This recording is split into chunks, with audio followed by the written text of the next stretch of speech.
Hi guys, today we're going to talk about the jawline, male versus female, and we're going to talk about what makes a jawline attractive with the science behind it. Right, let's take it right back to what women find attractive in a man. So historically, men have been bombarded with marketing about Botox. So that's actually the male toxin that's used in them. So this is to help men reduce fine lines and wrinkles all over their face. But this has just never really caught on. The reason for this is because women are fine-tuned and innately more attracted to an aged man.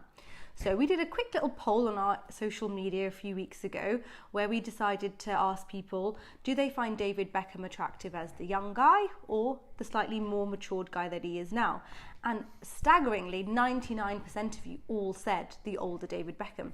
And the reason for this evolutionarily is because women find men that have aged, that have been through the process of life and survived certain things, more attractive, because if they mate with that guy, then their offspring have a higher chance of gaining those genes that allowed him to survive. So in terms of for men being targeted with anti-aging treatments to keep them looking younger, maybe that's not an ideal solution for a man who's looking to look better. So recently we did some work with The Mirror where we teamed up with a PhD lecturer who specialises in evolution, and he broke it down for us on the male jawline specifically as to how to create the perfectly attractive male jawline and why it is attractive.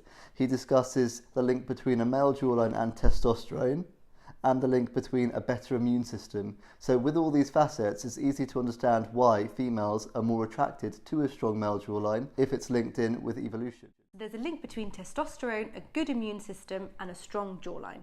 And that combination is why women find a strong jawline attractive. So now let's talk about the angles of the jawline. So that's specifically this, what you see in these pictures here. So the male jawline is a little bit more squared, a little bit more chiseled from the side profile and the front profile. They want more sort of chiseled, more sharp features. Typically it's about 120 degrees that angle, nothing more than that really. Then that becomes a little bit more feminine. So females have a slightly higher angle, as you can see in these pictures. Women want a more angular, more V-shaped, slightly softer features with a more round or V-shaped chin.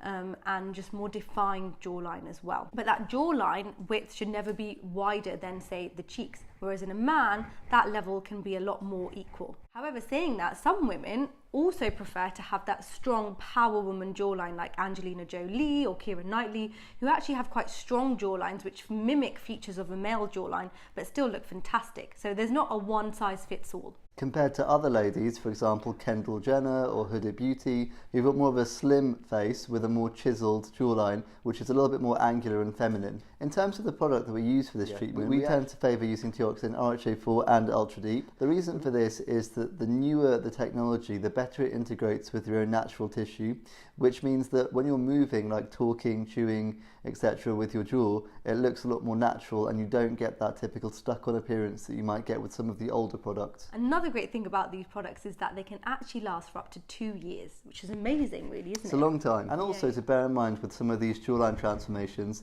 it's a little bit different to your normal dermal filler transformation because they might require a little bit more filler than what we usually use. So often for these dramatic changes, you're talking more like 4 to 6 mils compared to 1 to 2 mils for a lip filler or cheek filler change. So I hope this has really helped you learn a little bit more about the science and evolution behind jawline and jawline filler and even chin filler. If you've got any more questions, please comment below or send us an email.